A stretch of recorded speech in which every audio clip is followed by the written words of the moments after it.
Troubleshooting, you only get a horizontal line even though you've connected it to the signal generator. First thing to check is that your mode selector is on channel 1.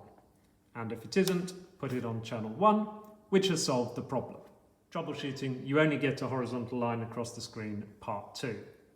So another thing to check, if we've checked that it's on channel 1 and we're still getting a horizontal line even though it's connected to the signal generator, we can check that this selector switch is on AC and not on ground. So if we put it onto AC, then we get it. If it's on ground, then it will give us a horizontal line regardless of what we connect up. So make sure that's on AC. Troubleshooting, you only get a horizontal line, part 3. So the last thing to check if you're just getting a horizontal line even though you've connected it to the signal generator is to make sure that you've connected your input into channel 1. And here it's been connected into channel 2, so I need to move it across to channel 1, and now it works.